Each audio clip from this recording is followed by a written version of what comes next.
Welcome everybody to another episode of the Mind Your Own Business with DJB podcast. I am DJB. I am here minding my own business with my homeboy MANN. West LA, baby. Hey, say that. Yeah. So, can you do me a favor? Yeah. And because I like to make sure that whoever's on the show, introduces themselves first, and then I do an introduction just so I don't fuck it up. All right. What it do, y'all? It's your boy MANN, MANN, representing West Los Angeles, California. Faux Life representing, you know what I'm saying? Cap and Gown representing. You already know, man. We go back like 4 flats on the Cadillac, me and DJB. You already know, man. Shout out my boy Danny for the hookah. Oh, yeah, that's Danny. Yeah. So, before we get into anything, I would like to thank Danny for his noble sacrifice today. Yeah. Appreciate that. He has given his hookah to our guest so that he can have an enjoyable experience on the Mind Your Own Business podcast. That was kind of one of the reasons I wanted to come. Right? Yeah, Shit, we got the hookah going. This nigga like, they got hookah on their podcast. This nigga was like, hey, let me have your chair and me and Danny gonna smoke. Nigga, my behind the camera niggas was they like, said no, that is the guest chair. You need to be under the sign. We need to make sure that continuity is understood in the episode. You know that's my dog, because I gave up my hookah, and I never give up my hookah to anybody. So shout out to my brother, MANN. That's my boy. He get it in on them courts. Yo, shout out Danny's love-hate relationship for his hookah.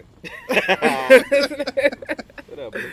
Yeah, this nigga, did you see where episode 2? I don't know if you was there. This nigga was like, I did see that. I don't think I want to be known as the Yeah, hookah. yeah. That's what made the hookah kind of appealing. I'm like, is it going to come back, though? Right, You feel me? It for sure came back. Yeah, it should.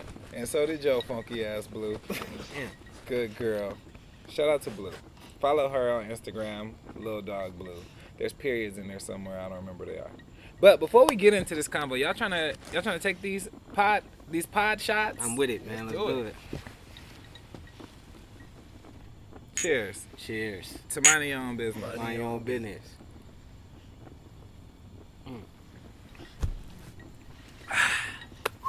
You identify yourself more as a drinker or a smoker? Smoker for sure. Yeah? Yeah, I didn't really drink till like 25. Mm. Yeah, so I kind of like, I've been smoking since, I first smoked like at 12. And then like been smoking consistently since 16. So it's like, I'm a smoker. I was deathly afraid of weed when I was 12. Yeah, nah, I was bad. 12 was my worst year. Yeah? Okay, Yeah, so 12 6 was my is worst first year. grade. 7th and that's grade. 6 more, that's 7th grade. Seventh grade. Oh, that was when I was DJing your dances. Yeah, 7th grade was my word. Like, that was when I was probably the most, like, turned. You feel me? Like, you feel me? Yeah, for sure. Why? Yeah. Tell me about 7th grade, bro. Like, what happened? Tell me about the first time you smoked weed. Well, shoot. I mean, like, in the 7th grade, like, at John Burr, I went to JB. Mm-hmm. So, 6th grade is separate from 7th and 8th grade as far as lunch and recess. Like, you know what I'm saying? Okay. So, when I got to 7th grade is when I was with, like, the older kids. Even though they was a year older, there was the older kids. That was a big difference in middle school. Yeah, and we was all together, so I kind of like kicked it with the older kids, and they were like the bad older kids. Uh-huh. You feel me? So it was kind of like I just would run at, like I was their little homie. We had that back then. It was like a lot of the like we used to have fights at lunch with, like, you know what I'm saying, like Squad. opposite cliques. Oh yeah, the click fights. All that, all that shit, and it was just kind of like that was the year I was on some, like, I thought I was a gangbanger. Like, you feel me? Like, I thought I was turned up. I had braids. You feel me? I kind of like just was with whatever. Yeah. And one of the older 8th grade homies, they was smoking weed, and I was like, shit, let me, At school? Yeah. You smoked weed for the first time Around the 12 corner years old. from my school. Oh, okay. Like there's this shopping center right on Wilshire What time was it? and Highland. After school, Oh, okay. after school. You ever went to school high? Hell no. See, and the thing is, look, smoking really was what got me, like, back on the right track, because I had long hair. Mm-hmm. I had braids and shit. So when I smoked like right after school, and my mom picked me up late, maybe an hour later, and she smelled it all in my hair. The first time you smoked? You got caught immediately? Smelled it all in my hair. Well, 12th graders ain't that 7th good. grade. 7th grade. 12th grade year olds. 12-year-olds, yeah. Yeah. I didn't know, yeah. So I got caught, and my mom kind of like, she broke down. She was sad. Like, man, you know, because he raised me good. I just wanted to, you know, do hood rat shit with my home. You know what I'm saying? Yeah. So, yeah, she made me cut my hair. Well, I had a choice. Give my phone up, cut my hair, or quit going to AGC. Ooh. Yeah. You chose your hair? Chose my hair. And then cutting my hair did something. I became an A student after that. My nickname was Braids. It was like, they took my whole identity. So I kind of just started over from there. Then I just started rapping. And you think there's a correlation between your hair and drugs? I think it's a correlation between hair and activity. In a weird way. But in your life. Like Samson. In your life, though, specifically a correlation between hair and activity. I wouldn't say drugs, but yeah, activity. I don't know. I remember the field trip phase, bro. You had hair. Yeah, I was active. I was with whatever. For sure. But it was in a positive way, though. I think when I had dreads, I used that energy for positivity. Even though I was still turned, I was like, you know, a radical hippie type. You know what I'm saying? Yeah, for sure. But I do think hair kind of makes you more active. Mm-hmm. I just want to look at Ludacris. I liked hair, Ludacris. Exactly. I bet you did. I did. You win that bet. Thank you.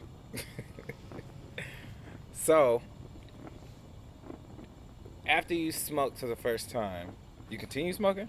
No, that's why I said I started. Yeah, first then you time cut your hair. 12, you cut your hair. You stopped. Then I smoked again at 16, and then I stopped since 16. And then, what did your hair look like when you were 16?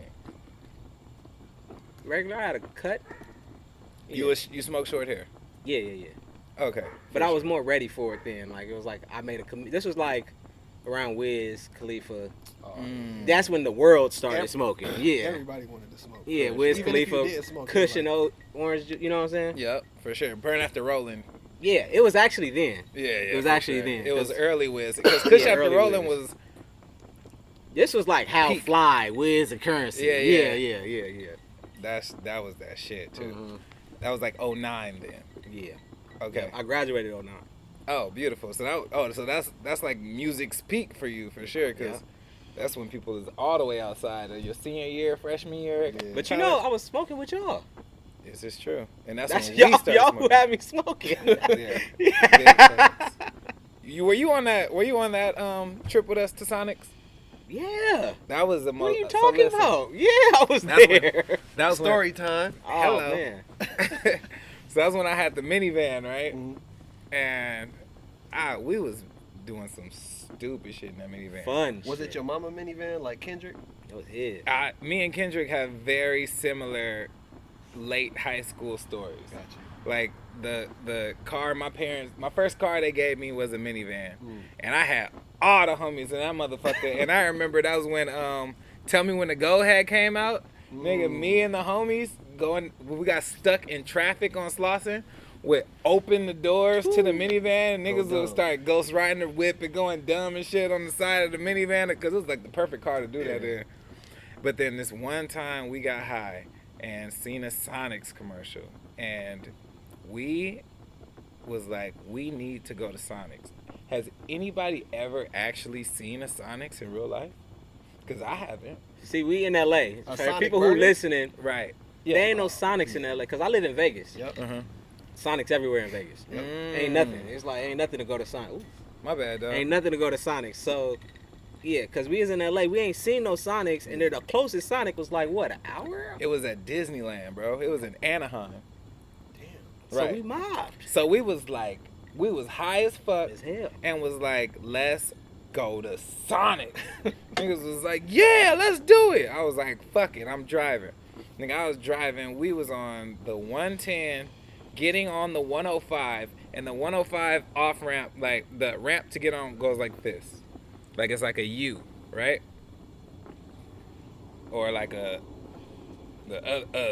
inverse C. Yeah. And then we was going on that shit. Niggas was like, whoa! We're on the rings of Saturn right now. High as fuck. High as fuck, bro. And like when you first start smoking weed, like yeah, it's a different high. Yeah. you are. It's psychedelic. Yes, weed is Keep it G, psychedelic. it's when you psychedelic first for start. sure when you first start. Yep. Right Now it's whatever. now, Now it's I don't like even feel the difference. it's kind of like coffee. Yeah. Yeah, right. Yeah, It just it goes up, then you have a little crash, and if you want to get back up, you smoke some more. Tolerance. Yeah. Yeah, for sure. That tolerance is real. Yeah. And my tolerance, honestly, bro, I remember there was a long time I didn't know how to function on weed, but I was rapping, so everybody around was smoking weed all the time, and I hated being that nigga that'd be like, no, I'm good. Yeah. So I was like, I'm gonna train myself to not act weird smoking. So whenever I got some weed, I would just smoke some more, and then just smoke some more. And boy, I took some tumbles with that shit, Damn. nigga. Nigga, I fell asleep at the club many a times. But you fall asleep. I am a sleepy ass. I remember nigga. when niggas used to go to the movies. And be Derek would knocked fall out. asleep. Oh, I would. He hated the movie. I don't go to the movies at nighttime, bro. Movies be comfortable, bro. Exactly. You give me this nice ass, comfortable ass seat. I'm going with the homies. I'm probably gonna alter my mindset. High, for sure. High, at least. Yep. Get some nice ass, comfy snacks, nigga. I'm done. That's it. Every time. So like I gotta I catch feel that. and then so like it actually works out better for me because matinees are designed for people like me. So I save some money. Me too. Yeah, you one of them niggas. Nah, yeah, niggas like matinees. For sure, A little nigga. cheaper. Save you a up. little money. Yeah, come But I on. know I'm gonna be awake. I'm gonna I'ma be be awake. awake. I just got out the shower. Damn, I'm gonna be yeah, awake. Yeah. Type shit. But I remember we went to see Avatar, bro. I saw Avatar 4 times. I never have seen Avatar, but my body has been present when Avatar has been on Are you kidding me? 4 times.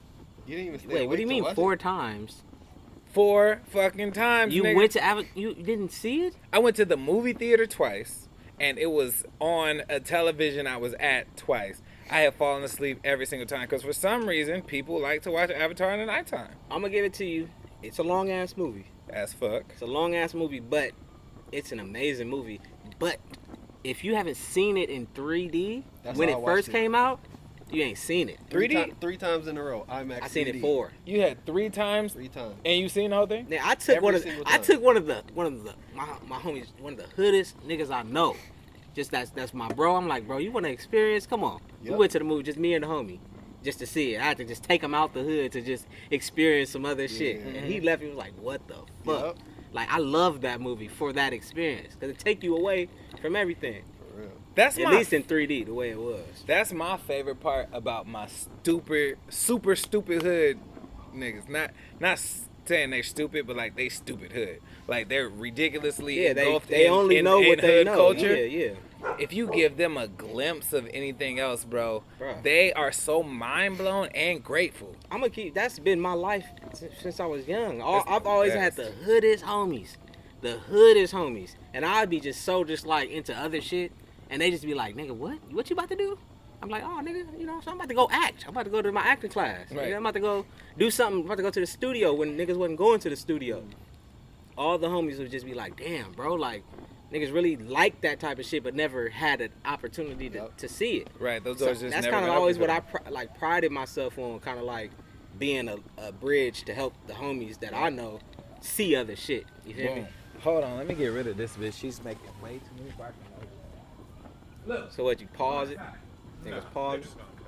That's what I mean. We don't pause. Y'all just sit there looking awkward for a minute. Oh shit, And that mushroom is nice. Oh, you took it? Yeah, I took that shit. man! I'm telling you, It's real. I'm trying to have the exotics. You feel me? Yeah. Albino penis envy? I'm sorry, what did you just say? They're talking about shrooms. Let's Mushrooms, continue this. yeah. Conversation. Bookmark that one.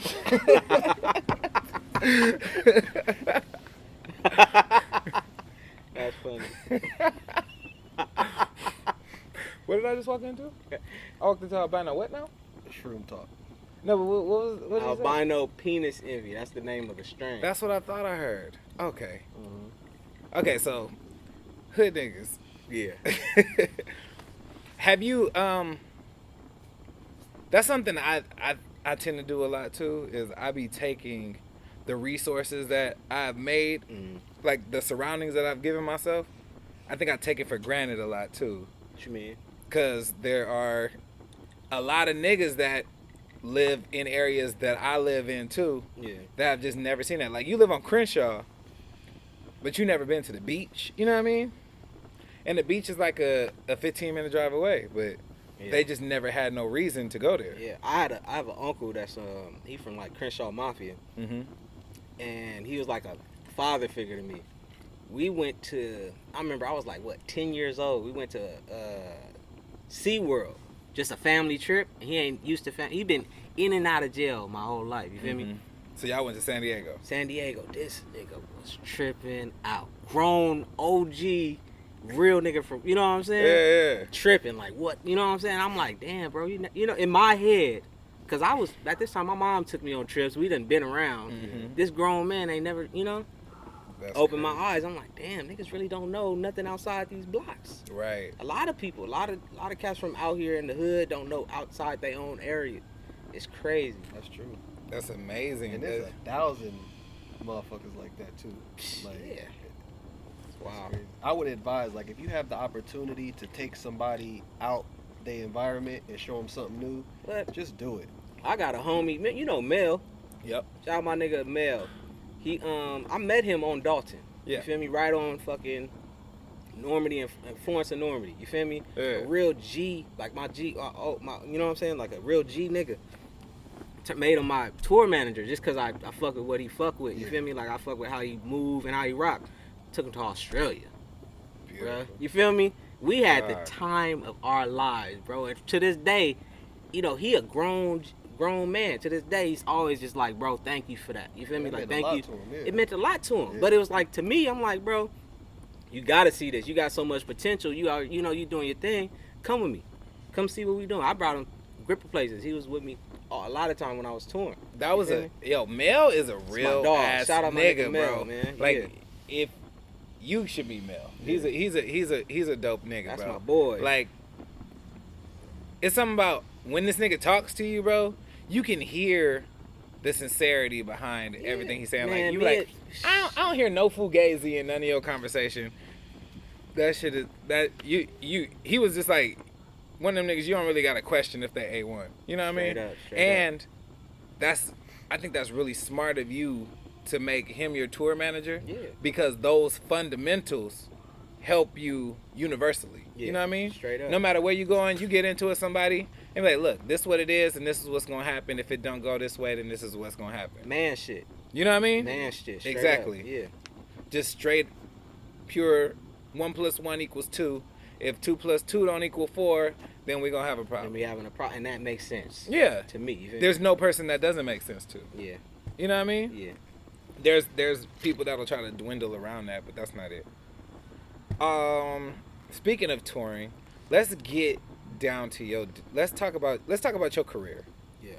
In music. Oh, let's start with the beginning. Yeah, that's what got you into wanting to do entertainment or music, even like just growing up in your environment? Well, when I was younger, my mom, I told my mom I wanted to be on TV. You feel me? Since you was little. Since I was a kid, yeah. I told her I wanted to be on TV, and she took it serious. So I went on auditions when I was younger. I went on like grip auditions. I was on shows and shit. I was on Married with Children when I was. He was on Married with Children. It was like 7. Yeah, Married with Children. I did Ghost of Mississippi, little small roles. And shit. Yeah. Then what happened? You want? Okay, I'm gonna keep it all the way lit. The agent at the time. So bam, I'm growing up. I'm like 11 years old. I got like a gap tooth, right? Yeah. She told my mom like he can't book anything. He needs to get braces and whatnot, right? And I was like, what? Like white lady told her that. She was like, what? So after that, she was like, man, I don't know, cause I don't like this energy. Right. You feel me? It's not like, I could have got braces and whatnot, but it was just like the way you said that was real not caring. Yeah. And she didn't like that. So that time she wanted to kind of keep me around my type of people. So she put me at AGC, which is Amazing Grace Conservatory on like Adams and Crenshaw, right in the hood. Mm-hmm. That was my first time really like around my people and doing into the stuff I'm into. Into your craft and with your people. Yeah, like, you know, I was always the outcast wherever I went because I'm like, you know, I'm cool, but at the same time, I like this shit. I like acting. I like performing. Yeah. So it always felt like you were a visitor in like white people's world. Yeah. And then you went to AGC and it was just more. Thank you. More minorities, black people. Black people. Black More soul. Yeah. More soul. So we was doing stage plays and whatnot, and at lunchtime during like the conservatory, niggas would take the dance room and play rap music and niggas would dance. And this is before I knew how to dance, right? Yeah. I was like, you know, I'm like a kid. Niggas was clown dancing and all that shit. I'm like, I need to learn this. Got good at it, right? Got good at dancing. Boop bop. Kind of make my name at AGC as the young nigga who's dancing. I was in a clown group with all the oldest kids from AGC, the coolest ones too. Yeah. So it's like, bam. Now I'm in this clown group, all these niggas rapping and singing.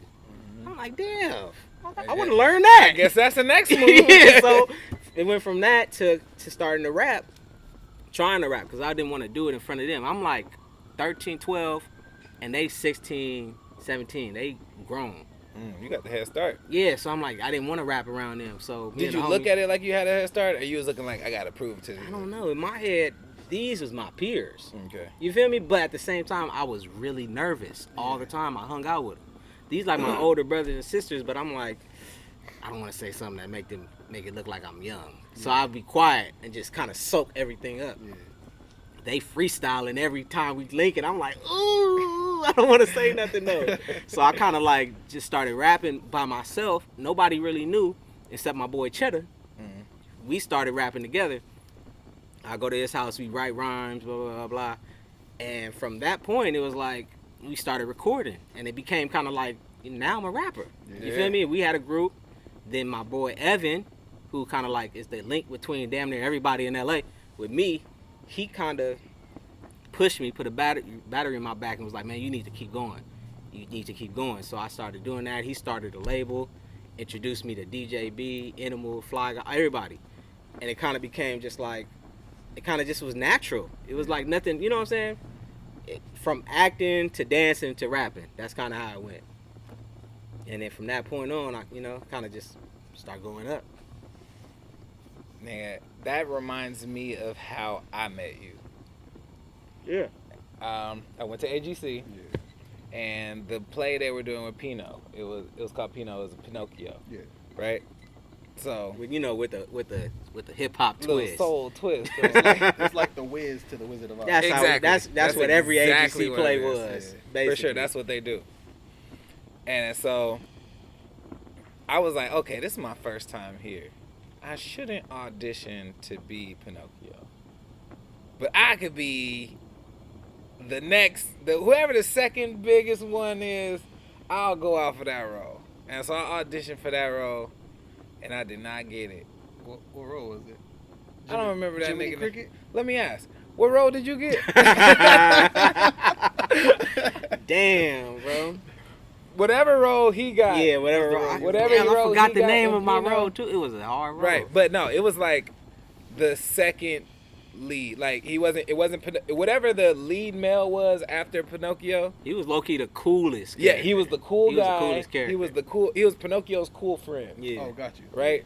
Had the second most lines after Pinocchio. I was like, yep, I'm going for this one. Tried out for that role. Nigga, they gave me the stylist. Stylist to the The stars. stylist to the stars, bro. I made an imprint at AGC. I'm pretty sure I talked Oh. about this before That was in the last episode. on the Oh, you pod. talking? Yeah. But I'll say it again. I remember never wanting to go back to AGC Hey man. because I was like, man, fuck that place, man. They keep trying to give me these gay ass roles. I don't know what. But I talked to Shay, right? And Yeah. I told her that. Shay was in the dance group that I was in. She was like my big sister. She brought me in.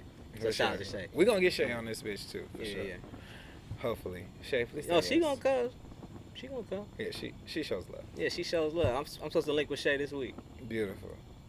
But I was like, they keep giving me these gay ass roles. I don't want to do that shit, man. And then she was like, you chose how to interpret And that that's role. a fact, bro. And that's a fact. I'm not gonna lie, that's a fact, bro. That's all I'm thinking. Like, hey, man, that's a fact. G. But like, so I remember we were doing the read through it, right? Yeah.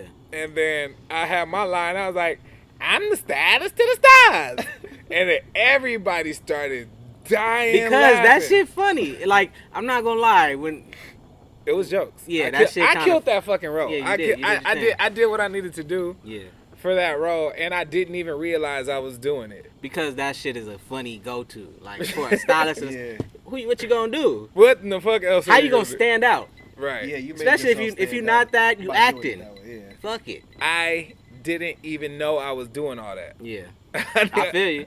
I was like, when I read that script, I was See like, what you did though. You was like, let me go for the funny. nope. No. That's what I did, I guess. Yeah. But when I was reading, I was like, oh, this is clearly a homosexual role. Why did they give it to me? Stylist. I guess I'm gonna do it, but they're making me do it. But I didn't even realize that I was doing an interpretation in my head. Right. Like that was already me engulfing the character and making the character for what I had read. And it killed because apparently, I don't understand why nobody expected it, but nobody was expecting me to do that. Yeah. Yeah. Cause it takes some gonads to do that. I didn't know I had them. Yeah. I didn't know I had them. You did it. And I think I'm realizing this today. I had resentment for you Damn. because you took the role Yeah. that I wanted, crazy. and then they made me play a role I didn't want. We getting somewhere. It's a breakthrough. Right. No. God damn. Mind your own business therapy session. Straight up. I was like, Hey man, hey. It's all good now though. ah, we solid. All right, cool. We good. Nah, for sure. Nah, you good. I've already sabotaged you enough. Fuck with you. He had cancer though, so he gonna be like, when did you really sabotage me? I know what you did. I didn't do it on purpose. Yeah. A couple stock advices sabotaged me. You got me fucked. Hey, You got a me couple. fucked Hey, up. in the market. You got me fucked. In the market. You got me fucked up. It's all good. First though. off, anytime you took an L in the stock market, I took a bigger L in the stock market. Yeah, cause we was doing the same. We was on the same L. You told me. So why I wasn't sabotaging you? Yeah. That would have been me like it was saying, a, "Hey, do this," and then I don't do it. Like a suicide mission. But like yeah, he yeah, bought yeah, one- yeah. That's what I was if- thinking. Nah, if yeah. he bought, What's if the he fucking bought name two, I'm I bought thinking? 20. What's Kamikaze. Lowe's. Kamikaze. Yeah, That's kamikaze, exactly what it was. A yeah. kamikaze. They renamed it Lowe's. Fuck Lowe's. The 3 days, It's all nigga. good. That shit was weak. Anyway, so yeah, I think I had. I would say it's resentment, but it would more so be envy. You know what I mean? And No, I mean, look, I'm gonna keep it G. That's how it was with me when I first started AGC too. Mhm. I was a young person, niggas didn't know me. I'd go out for roles and never got them for Right. at least 2 years. Mm. But I was at AGC for years, bro. Right. Like from like 11 to till I got signed. And I look back on it, and I was like, that's pretty fucking ambitious of you, bro, to like never have any trained acting experience and think you're gonna get the second to biggest lead that's role. my point. I was there for. I took the Yeah, no, you classes put your for time years, in. You put your time in, and for sure. I made, you know what I'm saying? Like I made them see me. So when it came Absolutely. to audition times, Right, and then like their brand is on the roll. Yeah. I mean their On the line. brand is on the line. yeah, My man. I got you. It's cool. Their We brand's saucy. on the line. Like you gotta. You're not gonna give it Represent to. us. You're not gonna give it to somebody you just met who did a subpar audition. Straight up.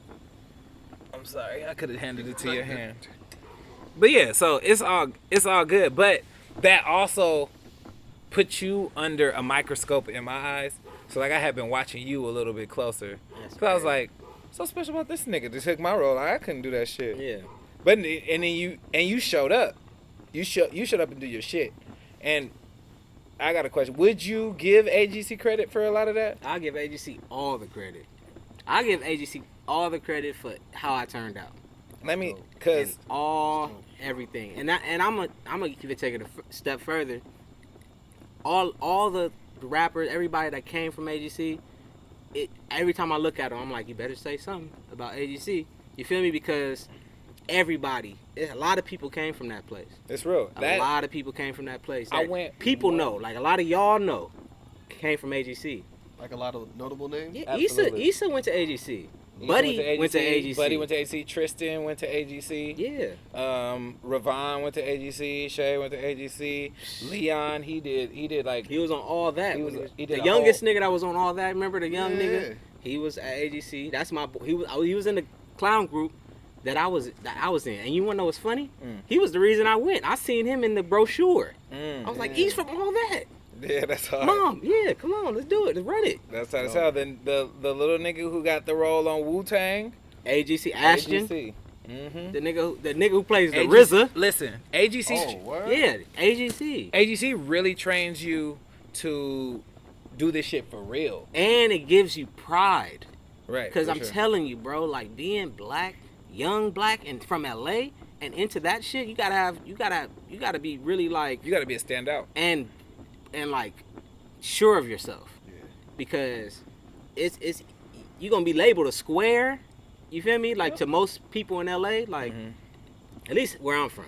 Yeah, you're going to stand out to black people in LA. Yeah. But then when you get to white people, you're the exact opposite. Yeah. You know what I mean? Yeah. Like, you're not black enough when you're with your black friends, and you might be too black when you're with white people. Story of my life. You know what I mean? Story of my fucking life. But AGC is a place where you can really hone your talents and really feel comfortable for sure. around And people, like-minded people. Yeah, so That's dope. And man, they I make gotta do something for AGC, man. Yeah. Like niggas gotta really bring that to the motherfucking masses. it's so important for creatives because they make you do dance, they make you sing, and they make you act. Yeah, like I wouldn't. you want to do one, but they make you do all three because that's necessary in this craft. I'm gonna keep it G. When it come to making music, if I didn't have my singing classes at AGC, I wouldn't be able to do a lot of the shit I do in the studio. I wouldn't know what keys to sing or rap or any of that. I wouldn't understand it. Yeah. It give you the language to what you want to do. For sure. And all of it is necessary. Like, you doing a stage performance as a rapper, you ain't gonna be dancing, but you need to know how to move. You You know what I'm have saying? stage presence. You gotta have a stage presence. And that, I think that is what got you a deal when, in the first place. Like, yeah, straight up. it was a Fly Guy show at the Knitting Factory. Yeah. I remember we was going all the way out. We had a song called Magnum, right? We do it big, like a Magnum and shit. You know what I mean? Yeah. Like, that was our song. And then we had this thing where we're going to throw out a shit ton of Magnum condoms to the crowd, right?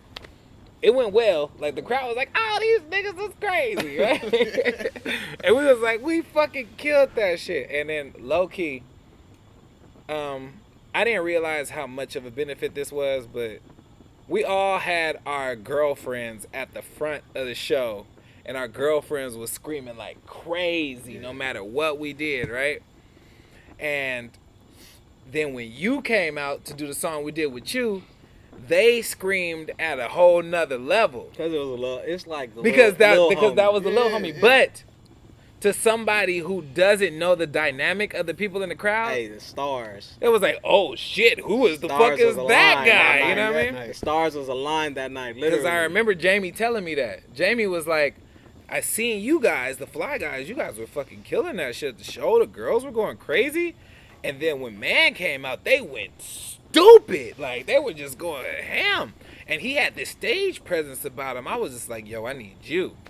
Like, I remember backstage, this white guy came and, like, basically seen us and was like, excuse me, you. Good show, guys. Can I talk to you for a minute? And then that conversation led to everything, Beluga Heights. Led to everything. Led to everything, bro. It Changed my life. all started from the Knitting Factory that night. Rest in peace to the Knitting Factory. Can we do one for the Knitting Factory? Let's do one for the Knitting Factory, Because man. the Knitting Factory was a spot for do us. y'all remember? on the Do y'all come up. remember my birthday was there, right? Yep. When YG performed. Yep. When he had the leopard pants on. I'm talking about YG first performance, bro. Yeah. Ever.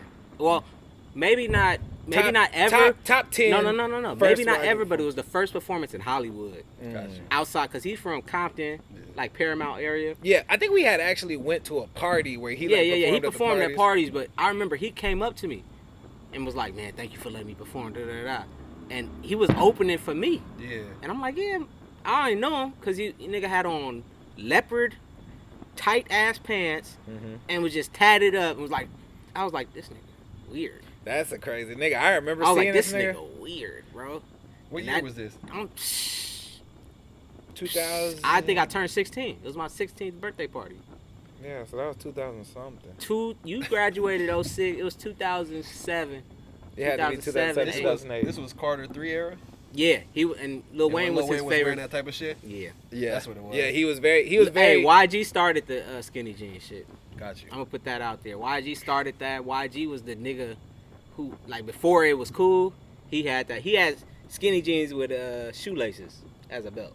Gotcha. Before that shit was cool. Before the New Boy. Way before the New Boys. The New Boys started nothing, Yeah. but they capitalized off of what was already going on Because they wasn't from out here. better than a lot of people. Yeah.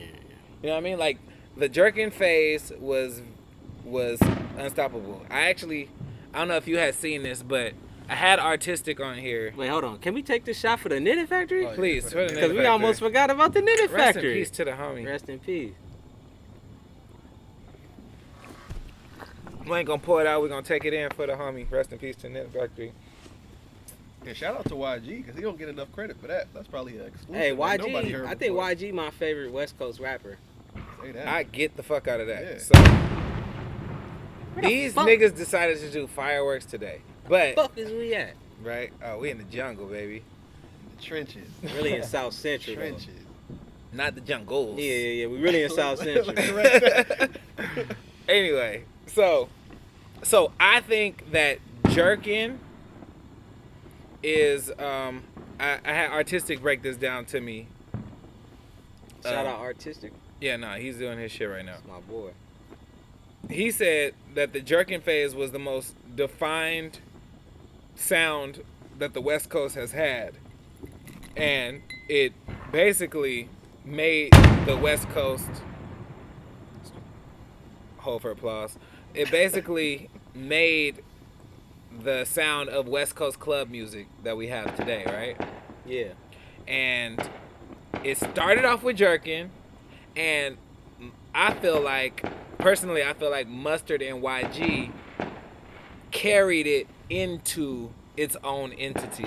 It doesn't have a name, but I guess we'll call it West Coast club music. Yeah. Because before that, Dre was doing a lot of stuff, but all of Dre's stuff still kind of had an East Coast influence inside of it somewhere. You know what I mean? Like, he still needed to appeal to the East Coast masses. Yeah. You know what I mean? I feel like, Mustard was the fucking, like, he DJ'd all the poppin' parties in LA. He did. So, for anybody to have the sound of LA, he would have it. Absolutely. And I think he just kind of, like, saw what went up. Because when I used to hang with Mustard and we used to go to parties, he put me on the D-Lo, we don't give a fuck about no. I'm talking about, he was playing shit that was not mixed.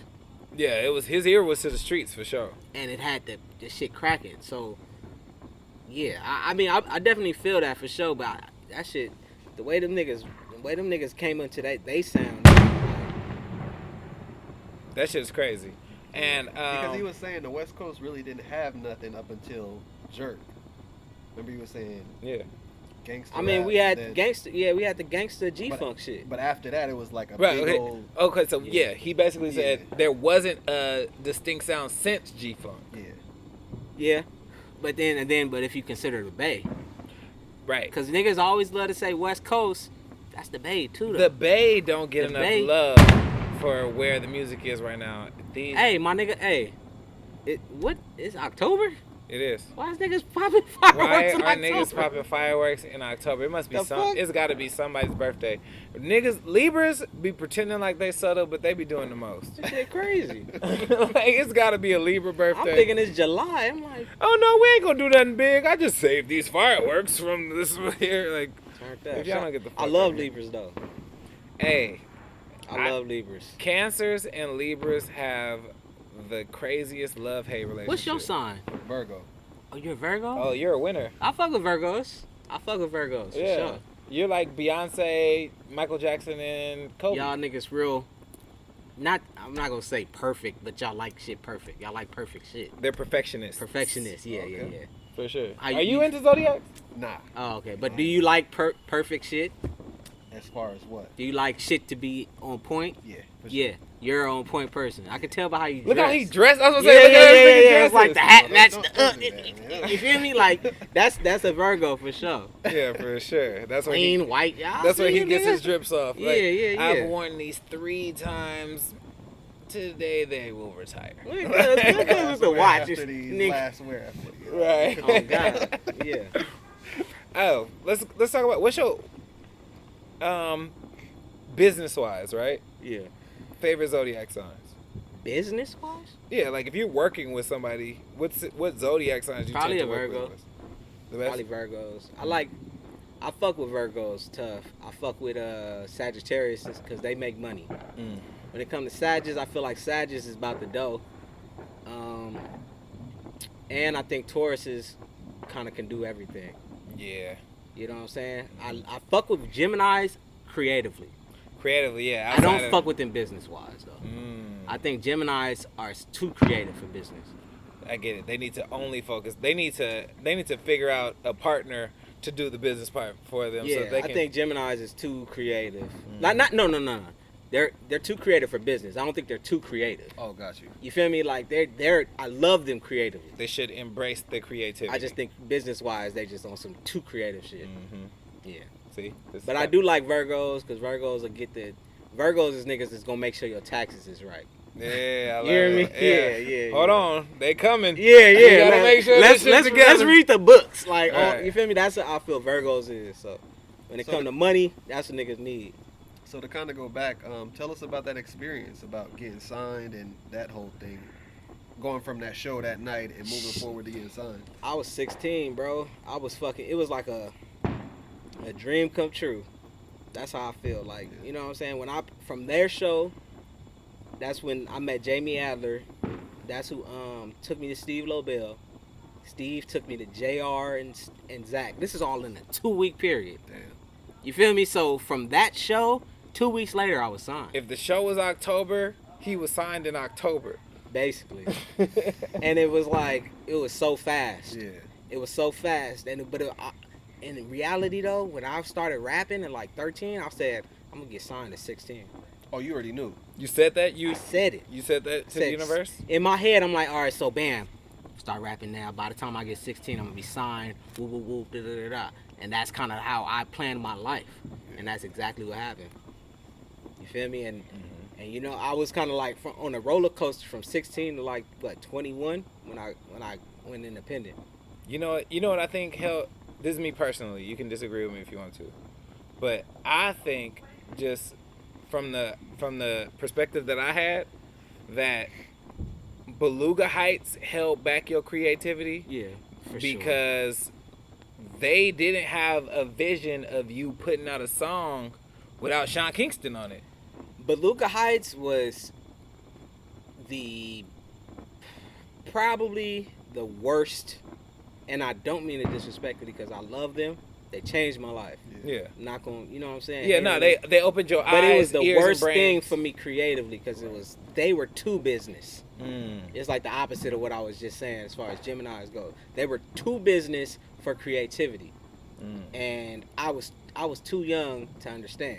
Right. You feel me? So when I got signed, I'm like, nigga, the homies, we own, da da da. They was like, can you come by yourself?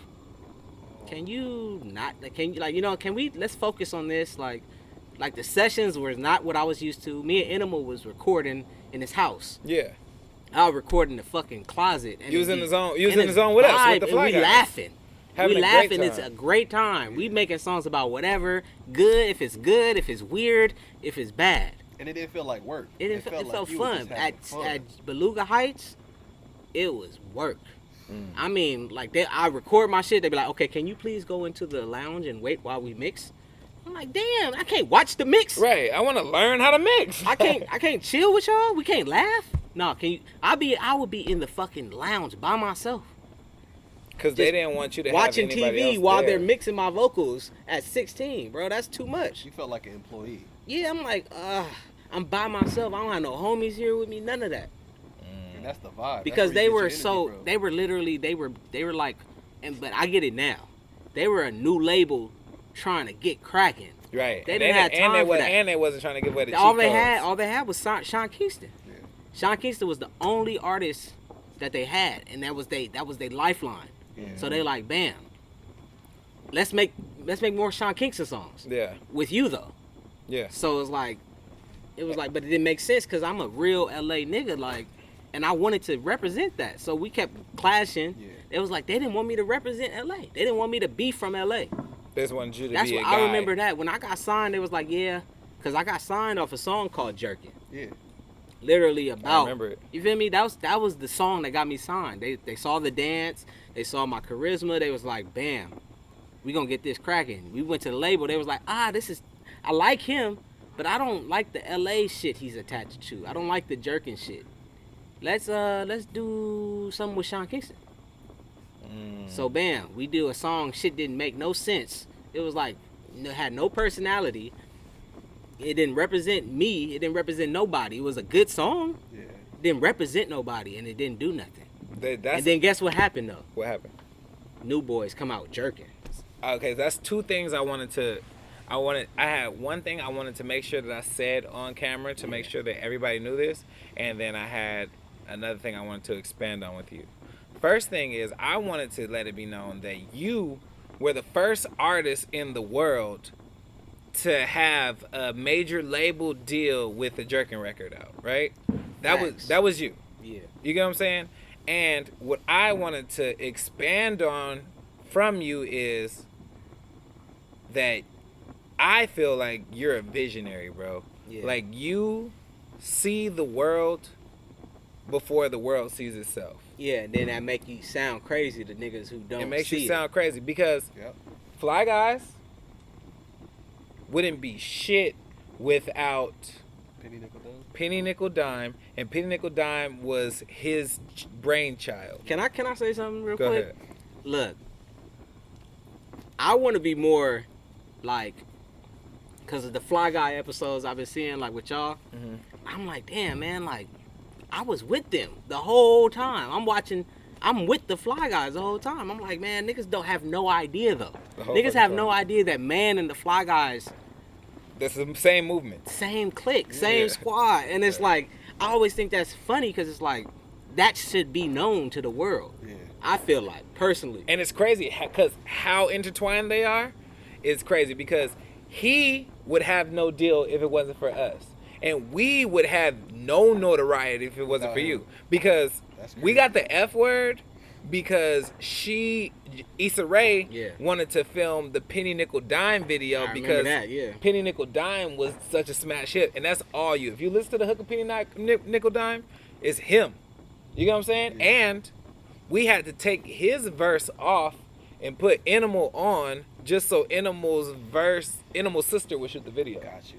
Okay. You get what I'm saying? Like, he had first verse, Tony had second verse, I had third verse, and then she was like, I mean, I want to shoot a video for my brother, but my brother's not on the song. Yeah. And that's crazy. Right? and That's so crazy. so we had to take your verse off and put Animal on, and honestly, Animal did a good ass job on his verse. No, yeah. You know what I'm saying?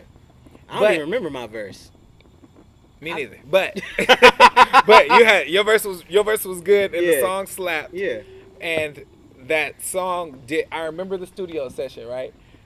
Everybody besides MANN and Animal to a lesser extent was like, no, we don't want to do that shit, Yeah. bro. We need a jerking song. This nigga MANN was like, no, the beat just needs to go boom, boom, boom, Nigga, boom. nigga, right? I was like, And then, it was like, and Animal, like, he's just that guy that just makes shit, right? Like, if you want to make some shit, talk to me. If you want to do anything else, I'm gonna give you some weird ass circular answer, right? So it's like, and Manimal was a thing. Niggas have no idea. Don't even know Niggas have Manimal no was a thing. idea. Like Danny, you hear me? That was T Wayne before T Wayne. Man. Yeah, Me and that's Animal, you know what? exactly Me what and that Animal had was. a whole. I think what was y'all doing? A camp?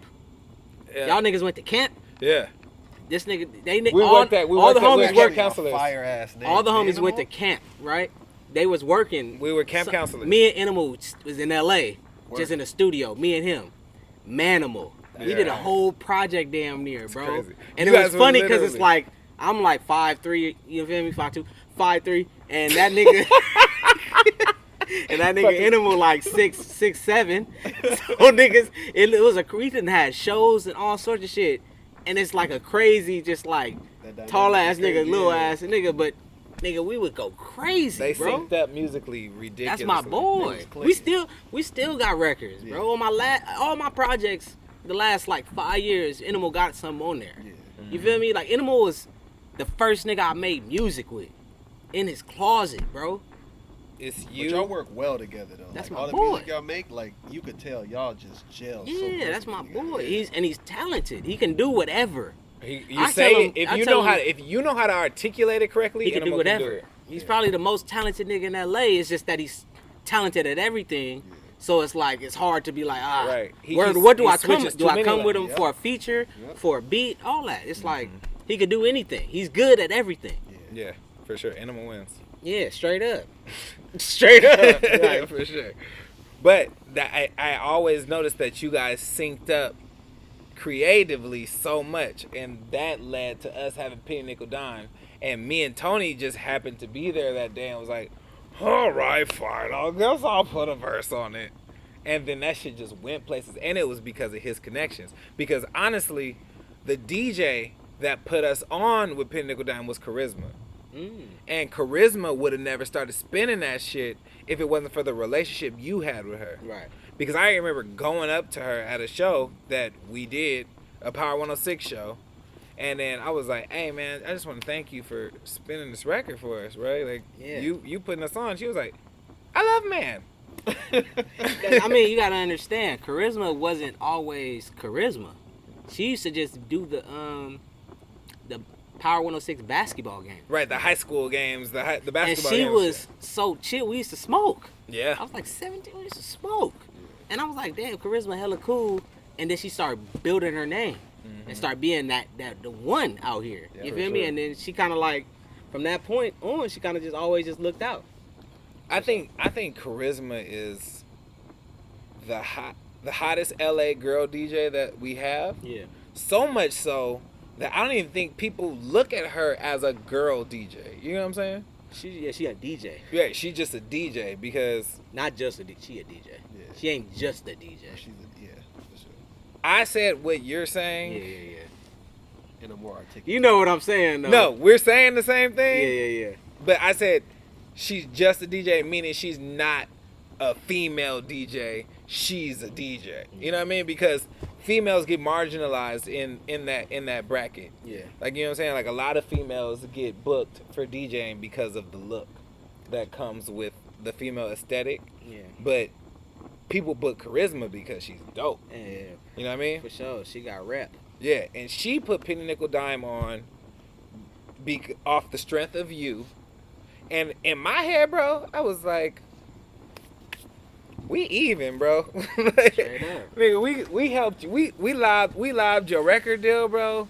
You lobbed us with Penny Nickel Dime, and Penny Nickel Dime opened up ridiculous doors for us. Straight up. But I said all that to say, I look at you as a visionary. The same way I look at Issa Rae as a visionary, I look at you that way because she took the F word, right? And then that was the mockumentary style, Yeah. which already existed in like The Office, right? But that was very early in it. Yeah. And then Modern Family took that shit and just ran to the stratosphere with it. Yeah. She even told me she hates Modern Family because of that shit. Like, she was like, I can't believe they did all that with that. But you are the same way sonically. You know what's about to happen. Yeah. I feel like I'm still like that. I know you are. Yeah. So what I want to know is what's happening. What's about to happen? Like for real, for real. Like for no, real. no, pretend. All right, for real, for real. What the For fuck? real, for real. I think this is me right now. I think LA about to go crazy. I don't know if it's good though. I think this is what I'm watching, and this is gonna be. It may not be controversial to everybody, but it is to me. Mhm. I think since Nipsey passed, it's about to be bullshit. Oh, Nothing yeah. but straight up bull. When I say bullshit though, it's gonna be The turned. And shenanigans. it's good. The shenanigans. And it's good music, but it's about Yeah. to be turned. On the city. It's bad though. who's the poster child of that? Fucking my boy, Big Sad, and Big Sad. them young niggas from the jungles. Mm. Fucking Baby Stone Gorillas. So if you say Big Sad, then I think Draco is the poster child. Then. Actually, I'll take that back. I take it back. Big Sad for sure. No, Big But Sad. Draco is the main one, and when I'm saying bullshit, it's the beef, it's the disrespect, and it's the it's that Chicago shit Yeah. where the hoods is dissing niggas Mhm. and niggas is smoking dead ops, but we LA, so it's about to be even worse. Niggas is. It's about to be worse, bro, and it's bad because I love it, but I hate it. Mhm. Like the Baby Stone Gorillas, Mhm. y'all know who they are? Yeah. Hardest niggas out. They the hardest niggas out. I don't Why know, though? I don't know the music from them. You know why? No. Because they don't give a fuck. They dissing everybody. Nigga, they got songs talking about sliding on the crabs and yada yada yada, all that shit. But I'm gonna keep it G. I love it. This All shit my turn. homies is Shit Crips. turn. All my Shit homies is turn. Crips. I know Crips that love it. Mm. But it's just like the disrespect. You think they taking it? You taking it? They taking shit because back to the Nipsey 90s? gone. Because Nipsey gone. Mm. And I don't think they think it. I don't think they think that at all. I don't think nobody is thinking this. but Nobody this has is- the correlation. It's the same as like when niggas took Malcolm and Martin. That's when gang banging started. That's when You crack kill happened. the leaders. Mhm. The people who watch that see that they die, and then bam, now it's fuck you. You turned up. And that's what I feel like is about to happen with LA. So it's like with me musically, just because I see that happening, I can't be bullshit no more. I gotta represent good. That's a because it's about to be- responsibility you put on yourself. Because it's about to be bad. Mm. It's about to be bad. I'm seeing it. Niggas from every hood rapping now. And they don't give a fuck. It's like the care is gone. Because Nipsey to me was from the most, not to say hated hood, but the most probably influential, one of the biggest hoods The in first California. hood. The first And what hood. Nipsey was respectful. I don't give a fuck what nobody say. Nipsey just kept it straight, like, just gentle. He was a gentleman, Yeah. Mhm. if that makes sense. I get it. When it comes to this gang banging, he was a gentleman. Respectful. Yeah. But just like, it was still street, but it was also with fucking rules and structure. Structure Right. gone. It's the Structure thing- gone. It's young niggas, bro. Young niggas don't give a fuck about rules. And that's what that's how it happens. Mhm. It always happens with the young niggas. Always. And that's kind of what's happening. I'm looking at music, I'm like, damn. I'm paying attention like, damn, Nipsey gone. We had our years of mourning him. Yeah. Now it's time. Now what's the next generation gonna do? Now it's fuck the other side. Mm-hmm. Now it's now that shit's kind of numb to people. Cause not to say like we don't miss Nipsey, but we like 3 years removed. It's true. You feel me? Like Yeah, he was gone we 18. Yeah, like now what? How niggas gonna get cracking? Young niggas who didn't really listen to Nip or just don't give a fuck. Yeah. Fuck the other side, nigga. Blah, blah, blah, blah. The disrespect And guess to the what? Nip, That's exciting. the disrespect to the Nip murals is a thing. But it's They be exciting. facing every Nip mural on Sauce and That the shit, I Show. don't even want to get that power. Fuck them niggas and fuck anybody who disrespect Nip. Big facts. But the fact that's what's happening. That's the future of LA rap, and it's gonna get cracking, and it's gonna be popping. People gonna love it. Out of towners gonna love it. Speculators gonna love it, and it's gonna cause a lot of bullshit in the city. Mhm. And then it's going to lead to future generations thinking that's what they need to do to get on to that level. Because guess what? 6ix9ine still alive. 6ix9ine still alive. 6ix9ine still alive. Hey, shit ain't fair. Shit ain't fair, so fuck it. That's how I feel like it's about to go, and it's sad, but it's the reality. But if we talking about the future, right now I don't think it's there yet. Right, but Give that's, it a year or two though. Again, like I look at you as a musical prophet. Like I think God gifted you with that. Me too. You know what I mean? Like you have a very good vision. So that makes me ask, what's your goals for yourself as far as your future career is concerned? My goal is probably just to hold the space for positivity. My goal is to, you know what I'm saying, but be relatable. How do you capitalize off of that? Because you got to eat. Yeah, for sure. I mean, I do other shit. You know what I'm saying? Like, that's not my only thing. Music is not my only thing. Like, I love music. That's what I've been doing since I was young. But it's not my only thing. I do it for the love of it. I'm not doing it for clout chasing. I'm not doing it for fucking money. I'm not doing it for none of that. I just record because I love it, and that's my life. It's second nature. Right. But I gotta hold the space if I'm gonna put any energy out there. It gotta represent the space of fucking love. Even if it's street, even if it's fucking, you know what I'm saying, on some player shit, it's still, at the end of the day, it's still love. Yeah. And at the end of the day, it's still overstanding everything. It's overstanding I gotta get money. It's overstanding that fucking we all from the same gang at the end of the day. And it's overstanding that you know what I'm saying? Like, it's out of the love. It's out of love. You feel me? Yeah, I get that. That's how I feel. And that's even more now, though, because I'm older. I'm about to have a child. It's kind of like somebody got to represent that in L.A. And I'll do it. Even if it's not the most cracking music, right. Even if it's not the most turned up, most exciting shit, somebody got to represent it. Okay. I'll do that. I know you got a project coming out real soon. So is that the energy you coming with on this new project? Yeah, I mean, the project's called I'm Alive. Got you. You know what I'm saying? It's with my boy Polyester, and it's really celebrating life. A lot of people died in the last few years. Rather it be COVID, rather it be fucking bullshit, niggas, you know what I'm saying, street shit. You know what I'm saying? A lot of niggas died. I feel like death is kind of like consistent. Yeah. But it's a lot of, we alive. And that's what my music, this project what Polyester represents. It's called I'm Alive, and it's about being alive, it's about having fun, it's about enjoying life. You know what else I wanted to talk about? What's cracking? Images. When I say characters, that's what I meant. Characters in rap. Yeah. How do you feel about that? Like authenticity and who in your music? I think authenticity is important. Is it? Yeah. People can feel authenticity. You know what I'm saying? The reason I ask that is because I feel like people there's two different kinds of rappers. There are people who generate a character that they understand and can represent, and portray that, and then there's people who feel like they are just representing their complete selves. Yeah. And I feel like the latter, the people that represent their complete selves, like calling out the former. You know what I mean? Like that's not who you are. You know what I mean? Like, how do you feel about that? I mean, when it comes to music, you're going to get all sorts of shit. You're going to get the characters. You're going to get the authentic people.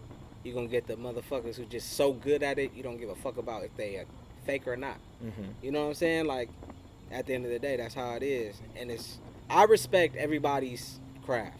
Mm-hmm. You could be talking the most bullshit.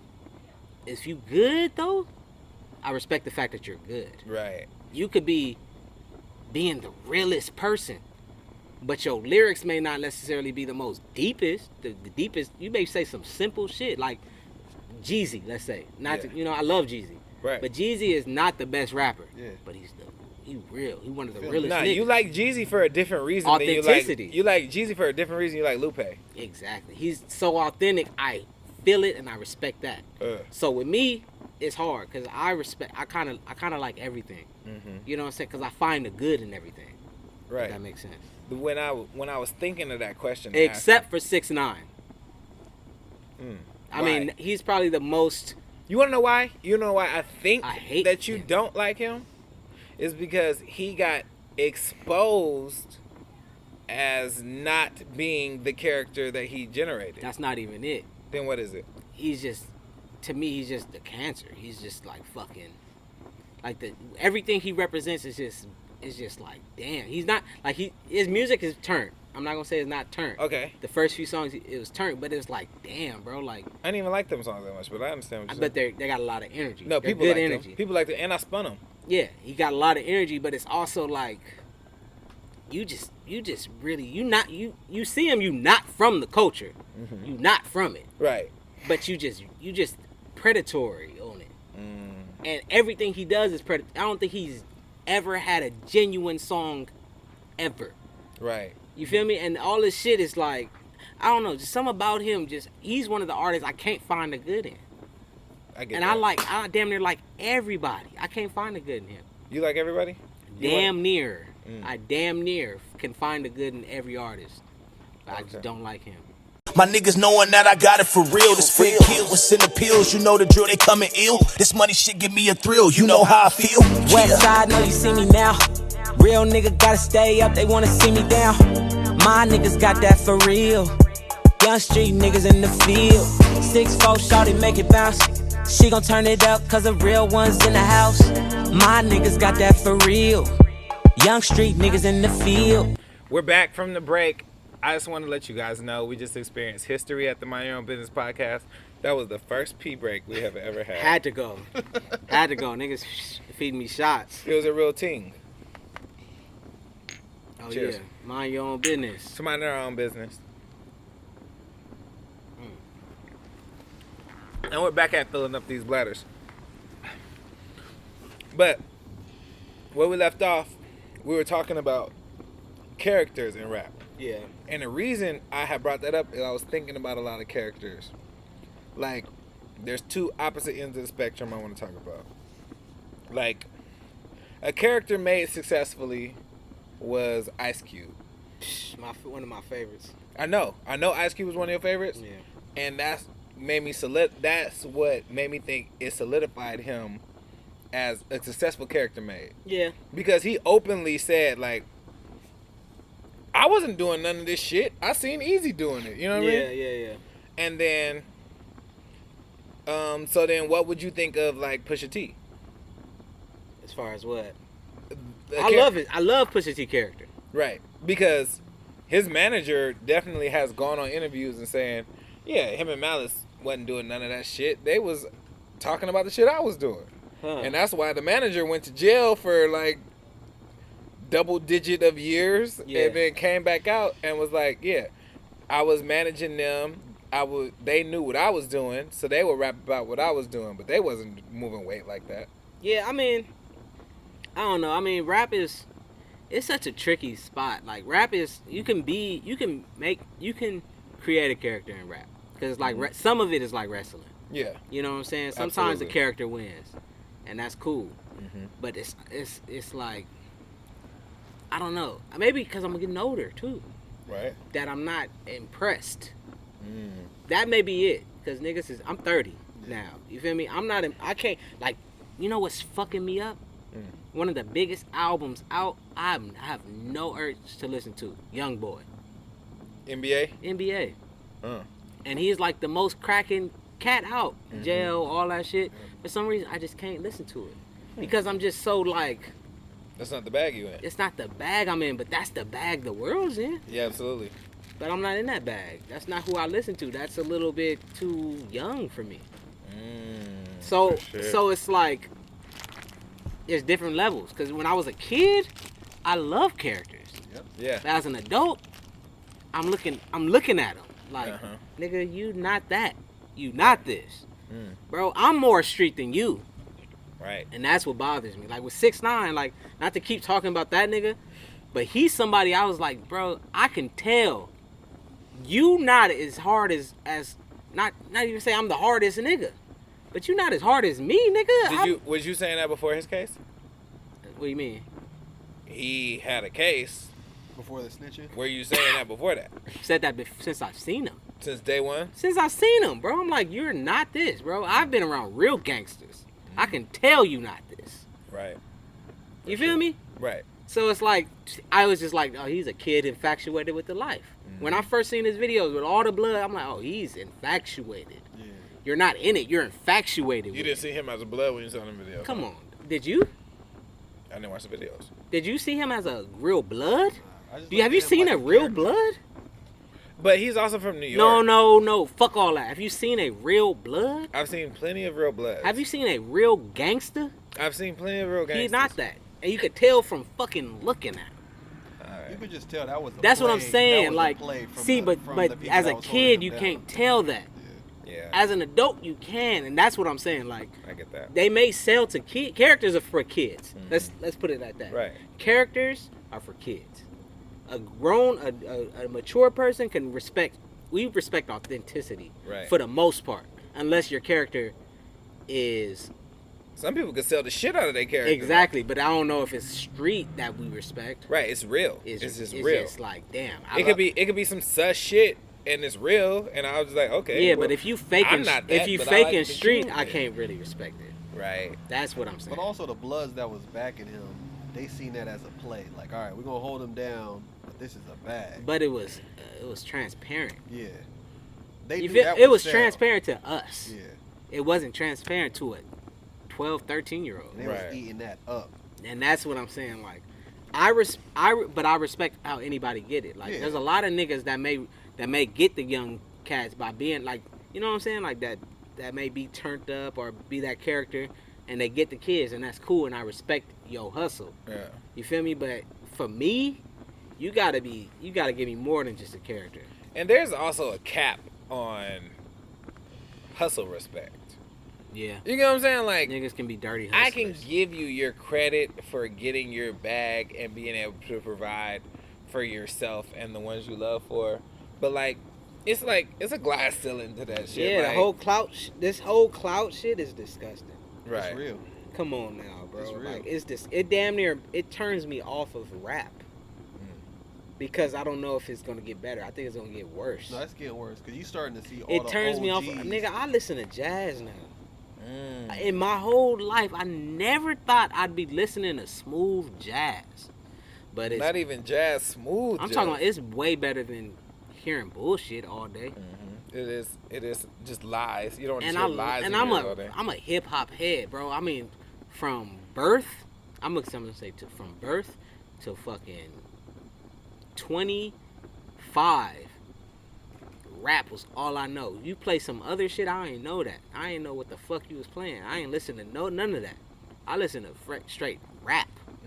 And now, it damn near irks me. Yeah.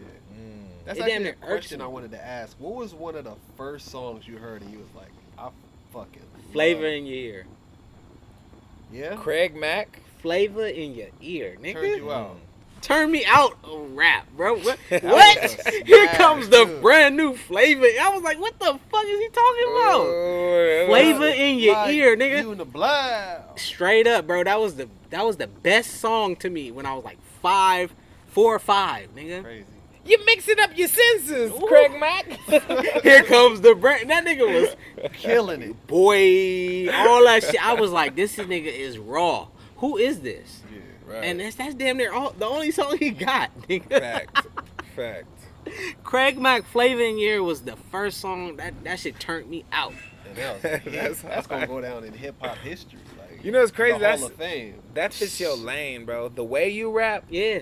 you are in that lane. Like I would classify you as in the lane of Craig Mack, Ice Cube, T.I. And my favorite rapper for a long time was Mace. and Mace. Yeah. A Mace lot was of my favorite. If there was no Mace, there would be no man. It's a lot of people. Eminem said the same thing. Straight up, bro. Mace, Eminem said that if there was no Mace, there bro, would believe be me no or not, Eminem. niggas That's be bullshit. No, nah, nigga, Mace The fuck? Mace represented Mace- so Mace much, bro. Like It's because really he the wasn't godfather of a lot of people's style. because he wasn't the hardest. That's what made me love him. He wasn't the hardest rapper. He wasn't I was the murdered. P. Diddy named me. nigga. What? That nigga was Yeah. all this. He Did it was- for the money. Now can you get with me? Bro, Mace was my favorite rapper for so long, nigga. Like he had one album that I listened to Harlem World. Yeah.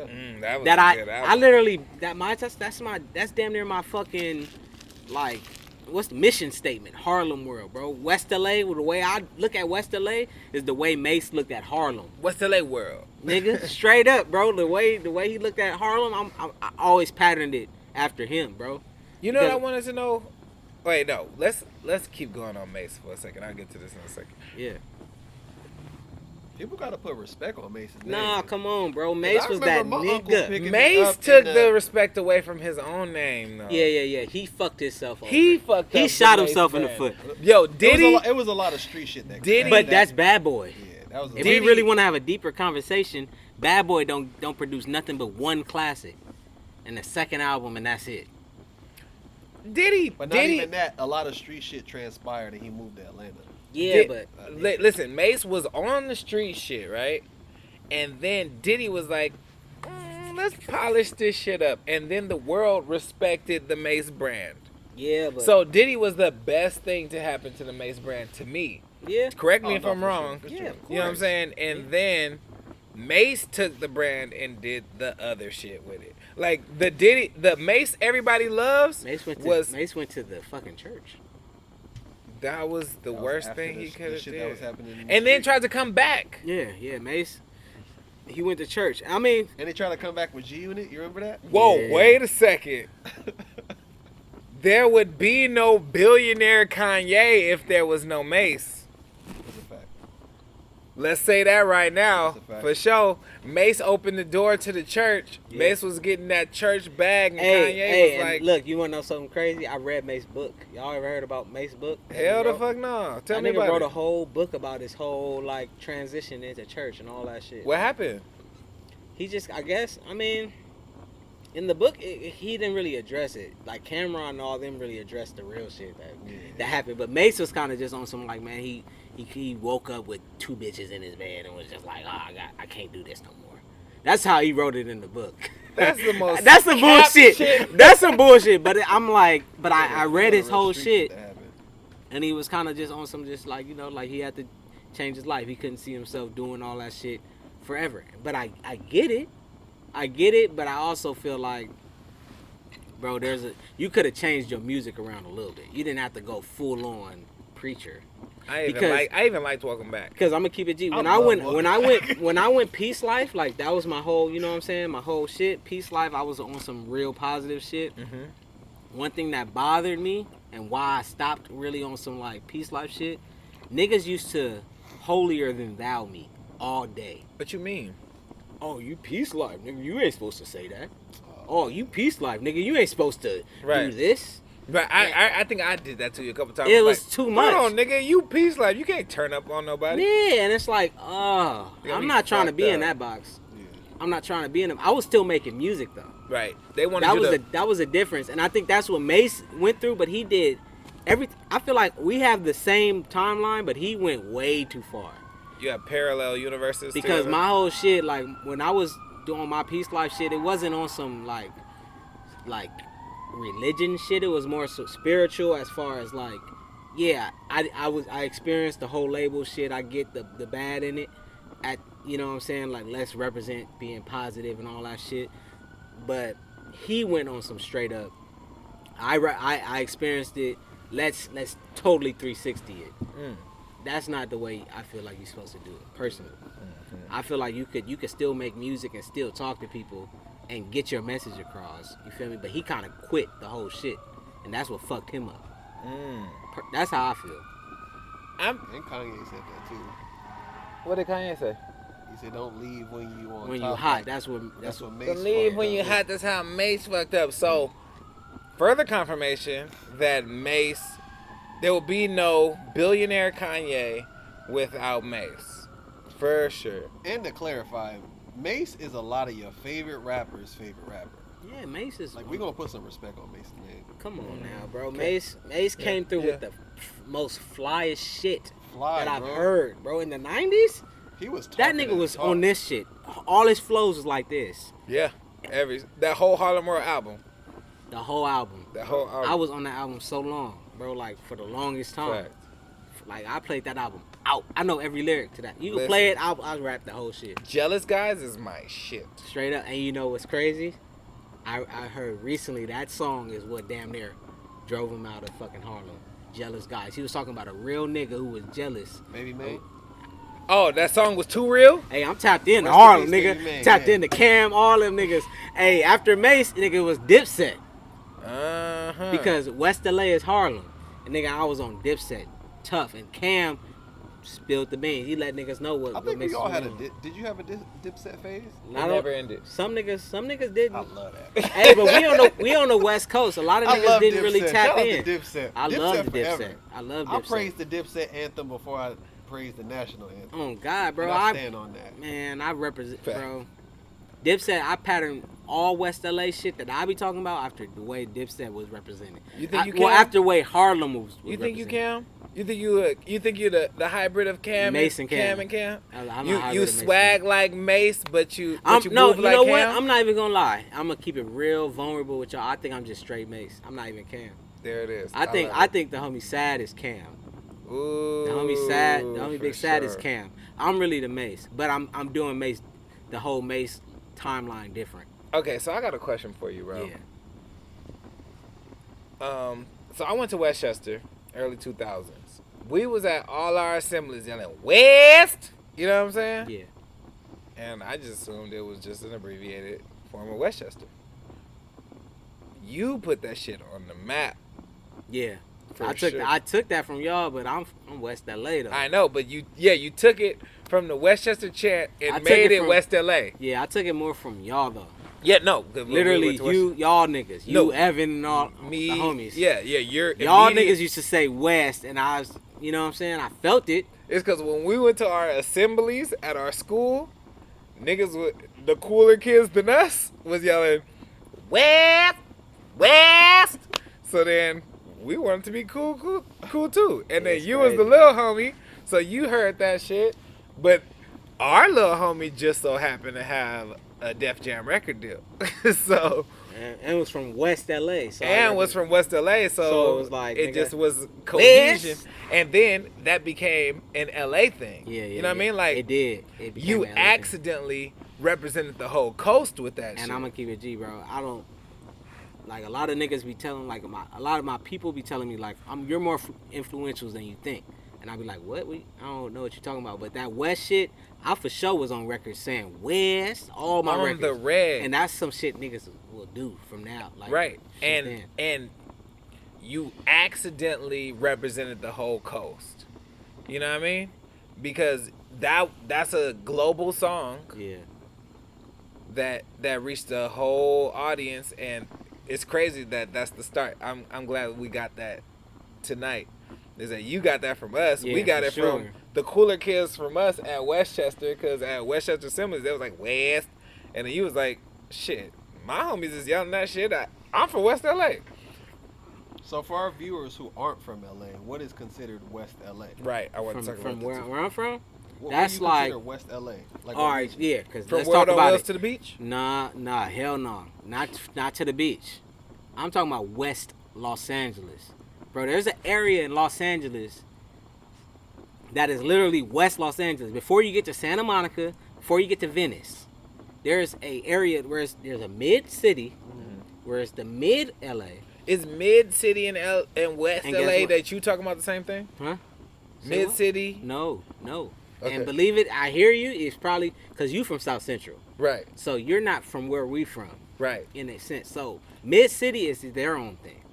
That's damn near only what, and bringing it to gang talk. That's only the schoolyards damn near. So let's That's do, the skating ring. They kind of took their own yeah. area. Let's use the monuments. Like, so World on Wheels is that West LA? In Midtown, Roscoe's. West LA, Pico. Roscoe's on See, Pico. La Brea is damn near the cutoff. Ah. La Brea is the cutoff from West LA. Okay. And I'm a, this is real, bro. I had a house. Our house was on the other side of La Brea. I remember that. So let's say, bam, this is La Brea right Mhm. here. My house is right here, Yeah. right? Yeah. Damn near in Midtown. Yeah. Okay. I kicked it over here though. Right. All in when the you west. went from your house, you went over here. I'm in the west, Yeah, but I I got you. lived in the schoolyards. Yeah. That's Midtown. The edge of it, though. Yeah, I lived in the schoolyards, but I kicked it in the Playboys. I kicked it on Adams and fucking Genesee. Like, that's where I'm from. That's where I hang out at. But I lived damn near in Midtown. But my cousin, where I hang out at, Sierra Bonita, Fairfax, and Pico. That's West LA. And that's what I represent. All my schools, Hamilton, West LA. John Burroughs, West LA. So that's what I represent. But technically, my house was in Midtown. And that's like the LA type politic weird shit that be going on. That's how it is, really. You Right. feel me? I really grew up in Midtown. That is the craziest part of LA to me, and But I I love hung out in West LA, and that's where I got my shit. In West, my game, all that West LA niggas. I love that about LA, and I hate it at the same time, is that we abide to the death with these imaginary lines. I love it because it's I love like it. you know It's so why. unique You want to to know us. why I It's love a it? structure. You want to know why I love it? Because it's like New York. The boroughs. We talking about that we talking about the boroughs, nigga. LA got boroughs. If you really want to go into it, Yeah. Inglewood is his own borough. Fact. South Central, own borough. West LA, we our own borough. I consider West LA like Harlem, because when you talk about West LA niggas, we all about money. Is that where the fly niggas come from? Hey, you said it, I didn't say it. You hear me? He That's where the asked. fly niggas came from. No, he Yeah. said That's it. That's where they say Harlem is the fly nigga. Because exactly, nigga. Okay, but No. Let's build on that. Nigga. That's the conversation West LA where the between fly y'all. niggas is at, nigga. Is that where it is? Fairfax, all that, nigga. All the fly okay, shit. so Fairfax and Melrose. What is that? West LA. That's West LA. That's West LA, but it's a little north. I mean, you know what I'm saying? It's It is a little north. It is, But it's West LA Got a though. fly hustler. Fly hustler, pimping. What? So where's Manhattan? Man, the West Side Oh, okay, that's of New Santa York. Monica. Yeah. No, I mean, yeah, they Santa Monica, but guess what? Culver City? Guess where Harlem's at? Next In to Manhattan, damn near. Harlem and Manhattan is Hey, neighbors. I know That's my all fucking uptown. history. Uptown. I love it. And that's West LA, bro. Teach me, baby. Because I need to know. niggas, no, because my thing is this: niggas want to hate on West LA. You from South Central, bro. You from where it's at. Yeah, I'm Slauson and Crenshaw. You from where it's at, bro. Where everybody want to be at. You from everybody where wanna be Nipsey Yeah. made it cracking. Yeah, for sure. Big Nipsey fan. made it cracking because when I grew up, '60s was like, He. like, Like, but but to this day, bro, I rap View Park. Yeah, because but- I don't identify with no, bro. the But 60s you as from much. you on Bryanhurst, nigga. I am. You a real 6'0" baby. I am. I remember going to his spot, nigga, from West LA, going to his spot, like, for sure. That's my nigga, though. Niggas We on used- some other niggas- shit. niggas used to I used to not see come. niggas on it. Remember that time, nigga? You told me niggas was, what happened when y'all was in the car? Niggas came up on y'all with, Oh yeah, with the yammers. nigga, because he from South Central. That's a whole different type of, Yeah. that's a whole nother thing. West LA, like, there's cripping. All cripping. It's all cripping in West LA, but all these niggas is Crips. So peep it. All these niggas is Crips. All these niggas from the same type of Crip. They gangsters threes. You know what I'm saying?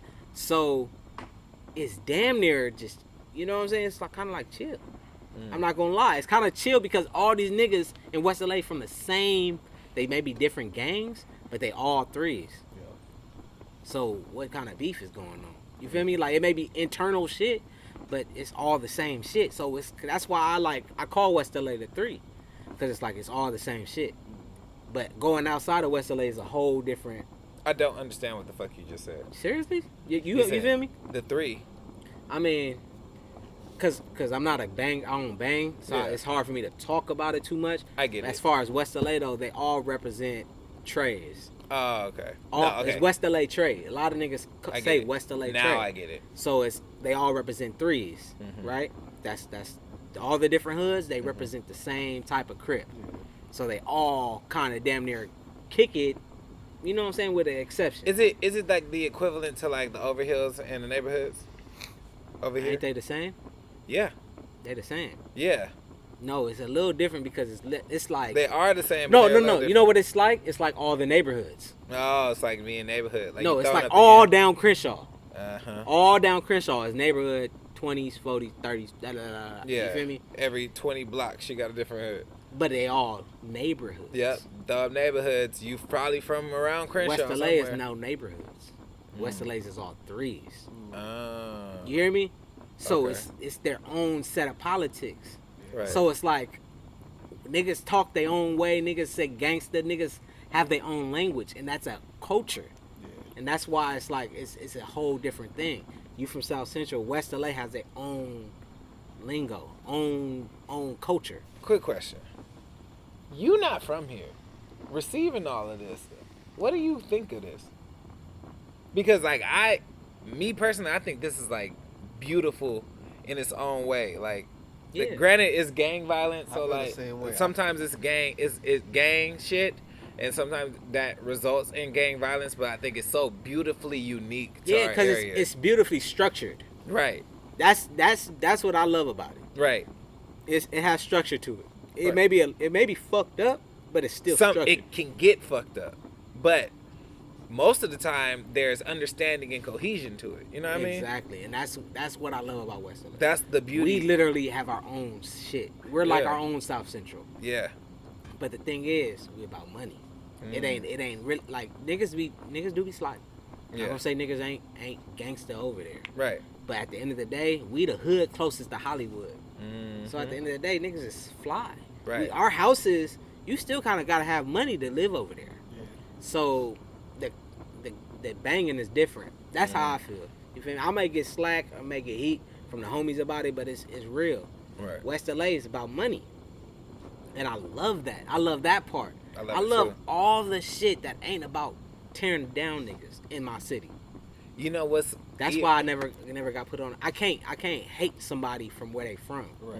You feel me? I can't be from no gang because for me it's one on one. It's man on man. If I got a problem with you, I got a problem with you, not your homies. I got a problem with you. Right. You feel me? That's the shit about gangbanging I can't get with. Is that if I got a problem with you, I got a problem with I you. got a problem with your hood. whole hood. Like no, I just have a problem. I don't with know these what niggas. you They may said not to like this you. person. They may not like you for the same reason I don't like you. Right. Nigga, what? I'm not about to beef with them because you feel me? Nah. Yeah. That's just how I feel. But you know, I totally get that. I'm my own man. I'm a one man army. But yeah, I want just as an outsider, because I'm not sure if this conversation that he's having with me resonates with me the same way it resonates with you, because I mean, my situation is different because my grandparents are from here. okay. So I'm very familiar with everything that goes on in LA. But Okay. I just think it's beautiful. LA in a whole, Mm-hmm. the culture is beautiful. It's its own. Like, Yeah. you can see a LA nigga. Like, if you on Mars, you be like, oh, yeah, That nigga from LA. That nigga is from LA. For sure. But I just love it. Like, good, bad, the good, the bad, the ugly. It's I love it too. It's beautiful. I damn near love it to a fault. Yeah. Yeah. Hey, That's how I feel. the thing is, I think the thing about you is you made West LA its own entity. Nobody was doing that before you, and you did it on the biggest scale that has been done. Yeah.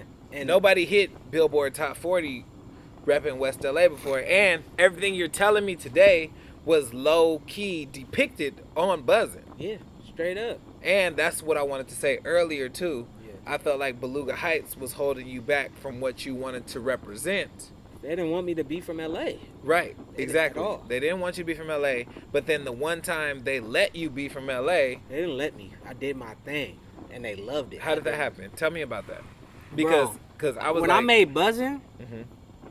Buzzin' was meant to be a mixtape song. okay, So I put it to you like that. Buzzin' to me was too edgy to give to the label. I was like, ooh, I said, what's the lay on that? Ooh, I'm talking about, you know what I'm saying? Like, it's not even street, but at the end of the day, it's still, there's some parts of Buzzin' they took out. Buzzin', the way niggas hear Buzzin', the verses was like 16 bars. okay. They took out, I think, like 4 bars each So verse. you got 12s on Buzzin'? Yeah. Okay. They took out 4 bars on each verse. The verses was kind of like even more LA than they are. But they kind of like made it more so, you know what I'm saying, radio. So when I made Buzzin', I literally had I had Keith, the homie Bijan, all the homies in the studio with me, nigga. Yeah, I let them. And I made that for a mixtape, and it was like, I like that one. It's on a sample. JR did that. They went in and remade the whole beat, did everything, and then we put it out. But buzzing was not. That was something I didn't think they was gonna fuck with You because know it what's was too interesting? West Coast. I look at buzzing as your hustle in the house. For That was sure. both of y'all fucking with JR Yeah. on some shit that they didn't necessarily want you doing with that beat, Yeah. but you did it anyway. And your just commercial appeal is a little more commercial than Nip's was. You know what I'm saying? Straight So up. like, Hey. so they went to a different place. You know, I got a song called "Return of the Mac," right? Yep. And it got Snoop on it and Mhm. fucking Iaz, my boy. Yep. I made "Return of the Mac" before I made "Buzzin'" because that was a record Nipsey had, and Nipsey didn't like it. Nipsey hated the record. I thought it was dope. I redid it, right? They hated on it the first time I did it. I mean, I did this before Buzzin'. Hated on it because it was too West Coast. Nigga, we did Buzzin'. After we did Buzzin', we was like, okay, we need a second single after that. Guess what they chose? What they chose? Return of the Mac. They It was a just- song I did before that because they didn't like it before, but since I made the lane with Buzzin', they was like, okay, bam, let's go back to that record.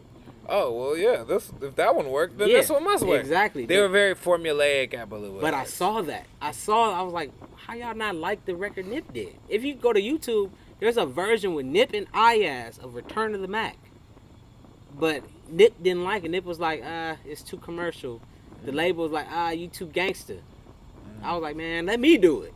Yeah. You feel me? Let me do it. I'm not too gangster. I'm not too like, nigga. You feel me? No, I'm shit. I did my thing. They hated it at first, but after Buzzin' cracked, they put it out because they was like, oh, maybe this LA thing may have a. You feel me? Mm-hmm. Return Mac did his thing overseas, but not out here really. It is what it is. Okay, speaking of overseas, can you tell us a crazy experience that you had overseas? I mean, shit. Yeah, but no.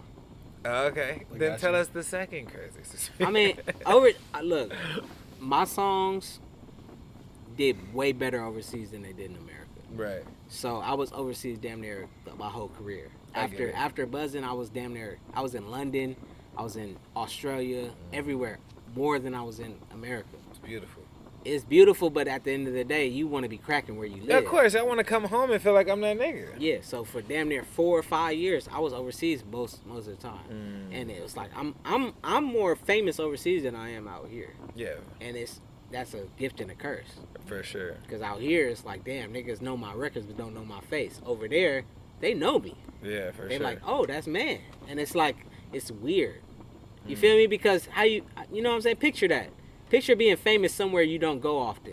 And then coming back and getting treated like you Like just you damn regular. near Invisible. Invisible. But niggas knew me. Yeah. You feel me? Yeah, I'm not gonna say I'm invisible. No, but no, calm down. Yeah, Yeah, I get it. yeah. I get it. straight up. And For that sure. was like a whole thing with because it was just like that's how the niggas they worked. If they saw wherever you was cracking, they gonna put you there. Yeah. And for me, it was more overseas. Buzzin' was like top 3 Mm. Billboard overseas. Yeah, over here top 40. Yeah, over there top 3, nigga. That's wild. You feel me? Yeah, for sure. So you in high demand overseas. Oh yeah. So it was like, it's time to get over the sea. and that's where I toured most of my time. But Mm-hmm. doing that, what you doing? Neglecting niggas in Right. America. Then the streets ain't feeling you. streets don't know you. Right. It's not Streets even that need they ain't attention. feeling. They don't know you. They need attention. So that was like my story when I was signed, and that's kind of like, you know, it's a gift and a curse. I love touring overseas. I love it. I'm not gonna, I love it. The fact that I'm able to still go do shows over there, but it's also like, damn, I wish I would have paid more attention to the States Yeah. personally. And what would you have given them? What do you mean? Like- Me? I would have given me. Yeah. I mean, so like, never mind. That makes sense. What you saying, nigga? No, that makes total sense. I just want to know, like, you trying to put more singles out? You would put more mixtapes out? You would've- Everything. I mean, I got signed. I didn't get signed off a mixtape. I never really had. Right. You got it. You got to deal with the intention of making singles. Yeah, I never had a mixtape. I wasn't cracking underground ever. Right. That's the thing. That's what, like, now it's been me making up for that. You feel me? Like lately, the last 5 years, I've been putting music out underground, and Right. that's kind of making up for the time I lacked, when I was signed. That's interesting. So you started here, Yeah. so then you got to go here I gotta get the foundation to right. build it to there. Exactly. Because if you start here, All everything that's from missing. here to here, Missing. Who are you? I don't know. Exactly. It's that familiarity Exactly. of the brand that they It's need like to get. it's a gift and a curse. Because niggas know me. They're like, oh, you man? You know what's crazy? This is how it goes. I'm going to keep it G. This is how it goes. It's like, bam. If I'm meeting somebody new or whatnot, they be like, okay, bam, let me hear your music. I play them some new shit. Damn, nigga, you hard. What the fuck happened? Oh, yeah. Boom. Then like, oh, you man. Bam. Oh, I know who you are. So it's like they comparing me to this, but all my new shit they loving, but it's like, damn, but you was here. Yeah. You did this. So it's like, you got to kind of like, you got to make it make sense. Connect the dots. Right. So it's a gift and a curse, but it's all good. I've been making a lot of new fans with the new music I make, and that's kind of what it's about. For You sure. feel me? Okay, you recently, are you more focused on you as an artist or you as, I don't want to say executive, and I don't want to say A&R, but do you know what I'm trying to say? Yeah, I mean, Because you put the pieces of the puzzle together. I mean, for the last 4 or 5 years, I've worked with different artists. You've been fucking killing that shit, bro. Yeah, I've worked with different artists, help a lot of niggas get on, Yeah.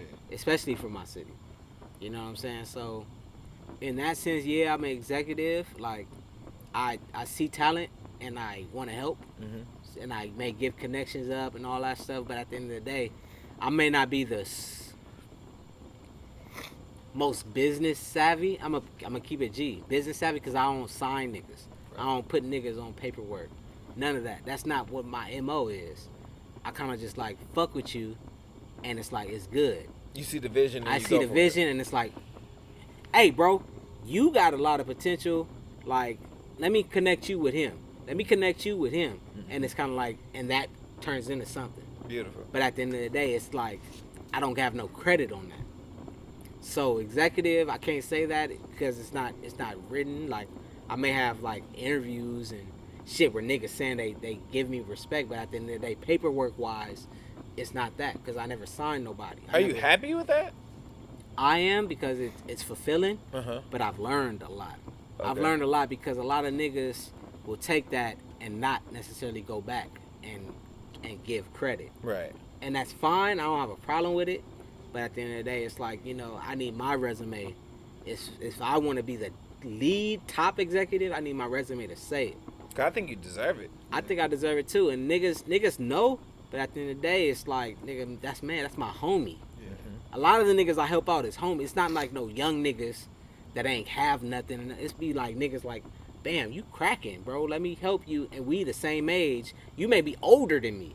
Yeah. But it's like, you know, let me help you. And it's like, they looking at it like, I can't give him all the credit because it's going to make him bigger than me. They look at me like competition.